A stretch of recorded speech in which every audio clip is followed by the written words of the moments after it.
കുട്ടിയിടത്തി എന്നെ കെട്ടിപ്പിടിച്ച് കവിളത്ത് ഒരു ഉമ്മ തന്നു.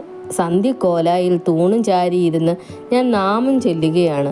അമ്മ അടുക്കളയിൽ എന്തോ ജോലി ചെയ്തിരുന്നു. വലിയമ്മ ഉമ്മറത്തിരുന്ന റാന്തലിന്റെ കുപ്പി തുടയ്ക്കുകയാണ്. അപ്പോൾ കറുപ്പൻ പടിക്കൽ തലചൊറിഞ്ഞുകൊണ്ട് വന്നു നിന്നു. വലിയമ്മ ചോദിച്ചു, എന്താ കറുപ്പ?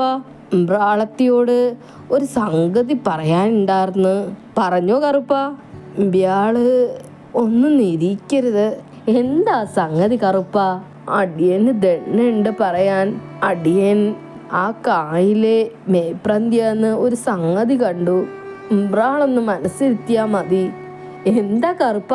എന്താ? അല്ല, ഇവിടുത്തെ വലിയ ഇമ്രാളത്തിക്കുട്ടി ആ അപ്പൊട്ടിച്ചേനാരും പന്തി അല്ലാണ്ട് തവുതരാന്ന് നിക്കണത് കണ്ടു. ചതിച്ചോ? വലിയമ്മ തേള് കുത്തിയതുപോലെ ചാടി എഴുന്നേറ്റു. എൻ്റെ ഗുരുവായൂരപ്പ, ഈ കുരുത്തം കൊട്ടോള് എന്തൊക്കെയാ വരുത്തുക? വലിയമ്മ അകത്ത് കടന്ന് ഇടി വെട്ടും പോലെ വിളിച്ചു, മാളിക്കുട്ടിയെ.